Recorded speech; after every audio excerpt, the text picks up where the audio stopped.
నమస్తే. ఏం చేస్తుంటారు? నేను రియల్ ఎస్టేటా? ఓకే, గతంలో బీఆర్ఎస్ ప్రభుత్వం ఉండే, కాంగ్రెస్ ప్రభుత్వం వచ్చి 125 రోజులు దాటిపోయింది. అవును. ఎట్లా అనిపిస్తుంది ఈ మార్పు? మార్పు అంటే ఆయన చెప్పిన లెక్కలు లేవు. ఒక్కటి మాత్రం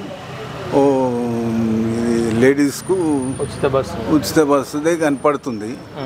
ఇక అన్నీ ఏం చేస్తుండో ఏమో కానీ ఆ 2,000కు 4,000 చేస్తున్నాడు, అది లేదు. ఈయన అన్నీ 10 లక్షల లోన్ అది మాఫ్ చేస్తాను, అది లేదు. ఏదేమైనా ఒక్కటి ఉచిత బస్సు తోటి నడిపిస్తుండు కథ. ఈ ఎంపీ అయిపోయినాక అసలు యాక్చువల్గా బీజేపీ ఈయన ఉన్నాడు కదా, మోడీతోటి టైప్ అవుతుండని ఆలోచన చేస్తుండ్రు. కానీ ఏదేమైనా కానీ ఈయన మాటలు ఒక్కటే వచ్చింది. చెప్తున్నా, నాకైతే ఈయననే బీఆర్ఎస్ వచ్చేటట్టు. బీఆర్ఎస్ ఎవరు? అదే చంద్రశేఖర్, కేసీఆర్ ఎంపీగానే వాళ్ళు కూడా దిగింది కదా. లక్ష్మారెడ్డి వాళ్ళే లేకపోతే సెంట్రల్లో ఇక రాజేందర్ నిలబడ్డాడు కదా ఇక్కడ. అది ఏందో కానీ ఇక్కడ అంత పవర్ లేదు బీజేపీకి. ఎందుకంటే ఎక్కువ ఉండేది కాంగ్రెస్కు, బీఆర్ఎస్. ఇక బీఆర్ఎస్ వాళ్ళ బిడ్డ జైల్లో పడ్డది, దాని గురించి చాలా ఇబ్బంది అయిపోయింది. వానికి కాళ్ళు ఇవాళ ఇదే కింద మీద ఉన్నది. కానీ ఏదేమైనా కానీ వీడు బీఆర్ఎస్ వాళ్ళు మాత్రం మంచినే, ఈ సిటీలో మాత్రం వాడే ఉన్నాడు. ఇక ఊళ్ళలో ఏమైనా ఇక జంప్ అవుతుంటే మళ్ళీ గుడుపుతున్నాడు కదా, ఎవరిని పెడుతున్నాడు, ఇక తెలియదు. సరే, ఇప్పుడు ఈటెల రాజేందర్ ఎట్లుంటుంది? ఈటెల రాజేందర్ మంచి మనిషే.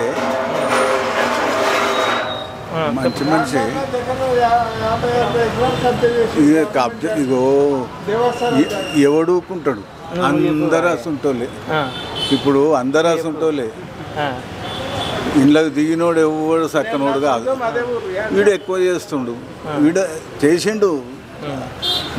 అది బీజేపీలోకి ఎందుకు దిగిండు? వాని ఆస్తులన్నీ మళ్ళీ ఏమైతాయో అని భయంతో దిగిపోయిండు, అంతే కదా. అందు గురించి ఎవరైనా సెంట్రల్ ఉన్న వానికి వెళ్ళిపోతే వాడు ఏం చేసినా సరే, మోడీ మస్తు చేసిండు.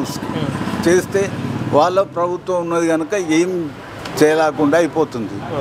అందరినీ వీళ్ళు గుప్పిట్లో పెట్టుకొని జైలు పాలు చేసుడు, ఇక ఈ ఒక్కటి బేకార్ చేసింది.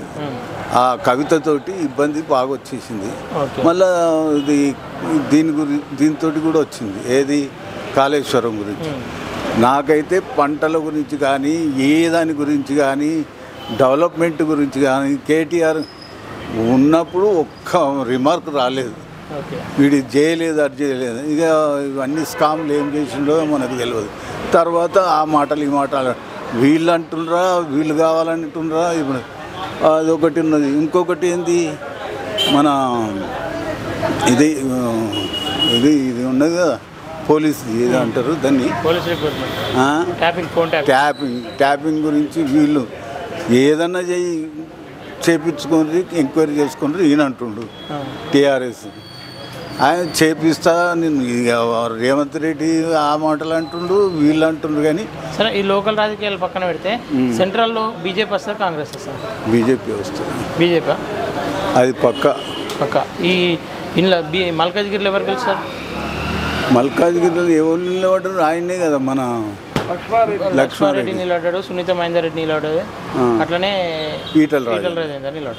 ఈటెల రాజేందర్ రాగలుగుతాడు అనుకుంటా. ఈటెల రాజేందర్ గెలుస్తాడు. జర పేరు బాగుంది కదా. ఈ కబ్జాలు ఉన్న సెంట్రల్లో ఏమవుతుందంటే అక్కడ గెలిపించి పోట్లాడేటోడు వీడే, అంతే కదా. ఇప్పుడు వాళ్ళ దిక్కు పోతేనే అది పోట్లాడే పరిస్థితి వస్తుందని అనుకుంటుండ్రు. ఇక సునీత లక్ష్మారెడ్డి కాంగ్రెస్, అంతే కదా. అంతే కూర్చో ఇక ఏమవుతుందో మనకు తెలియదు. అయితే ఈటల రాజేందర్ గారు గెలుస్తాడు ఇక.